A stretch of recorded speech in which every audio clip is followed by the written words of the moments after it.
विश्व महामारी कोरोना संकट के विषम परिस्थिति में एम्बुलेंस कर्मियों की अहम भूमिका रही।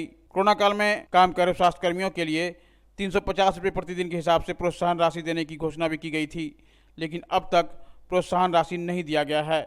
इससे नाराज एम्बुलेंस कर्मियों ने सदर अस्पताल परिसर में धरना दिया और अपनी मांग को लेकर जिला पदाधिकारी को एक मांग पत्र भी सौंपा।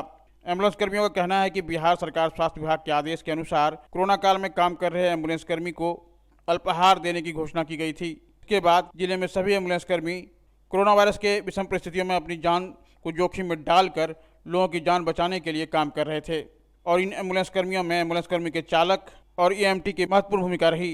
अपनी जान की परवाह किए बगैर कोरोना काल में लगातार ये सेवा देते रहे, लेकिन इनके लिए जो घोषणा की गई थी वो पूरी नहीं की गई। अल्पाहार व प्रोत्साहन राशि से वंचित एम्बुलेंस कर्मियों ने बताया कि हम लोगों ने प्रोत्साहन राशि व अल्पाहार की मांग को लेकर अररिया जिला पदाधिकारी सहित स्वास्थ्य विभाग के कई अधिकारियों को आवेदन दिया है। इसके बावजूद अल्पाहार व प्रोत्साहन राशि का भुगतान नहीं किया गया है। उन्होंने कहा कि सरकार के द्वारा घोषित किए गए अल्पाहार की राशि नहीं दी जाती है तो हम लोग आंदोलन करने के लिए विवश हो जाएंगे। एम्बुलेंस कर्मियों ने कहा कि सरकार के द्वारा जो प्रोत्साहन राशि की जो घोषणा की गई थी वो पड़ोस के कई जिलों में दिया जा चुका है, फिर भी अररिया जिला के एम्बुलेंस कर्मियों के साथ भेदभाव बढ़ता जा रहा है और घोषणा के अनुकूल उन्हें प्रोत्साहन राशि नहीं दी गई है।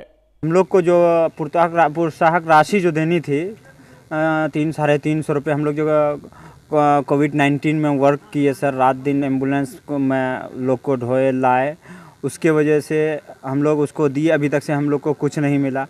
लॉकडाउन में अपना भूखे प्यासे रह के भी हम लोग सेवा दिए। कहीं होटल खुला नहीं मिलता था, कहीं चाय भी नहीं मिलता था, सारी दुकानें बंद थी। यहाँ से पटना तक पेशेंट लेके गए हैं, दरभंगा लेके गए हैं, भागलपुर लेके गए हैं, यहाँ तक के गाँव से सड़क से उठा करके भी लाए हैं। अब कौन कैसा है नहीं है, फिर भी हम लोग पेशेंट को सेवा दिए अपना सेफ्टी रखते हुए। ये आश्वासन किनके द्वारा दिया गया था कि 350 रुपये प्रति व्यक्ति मिलेगा? सर ये आश्वासन तो सरकार द्वारा ही दी गई थी और हम लोग और फिर भी इंसानियत के नाते हम लोग जी जान लगा के मेहनत किए, घर द्वार अपना बीवी बच्चा को छोड़ के भी हॉस्पिटल में पड़े रहे और पूरी मेहनत किए। एक एक पेशेंट को हम लोग सेवा दिए। सारा ईएमटी ड्राइवर मिल करके सदर हॉस्पिटल का, सदर हर पीएससी का भी सारा स्टाफ काम किया है। ऐसा नहीं है कि हम ही लोग सिर्फ किए, आधा पीएससी का भी जितना एम्बुलेंस अररिया सदर हॉस्पिटल से लेकर के पीएससी वगैरह का जो भी एम्बुलेंस चालक और ईएमटी है, सब मिल के हम लोगों ने मेहनत करा है। सबसे पहला मेहनत हम लोग का है। सरकार को सोचना चाहिए, क्वारंटाइन में लाना पहुंचाना ये सारा काम हम लोग का था। सरकार को हम लोग के बारे में कुछ सोच के कुछ विचार जरूर करना चाहिए। बस हम यही अनुमति है सरकार से कि कुछ हम लोग के लिए सोचे।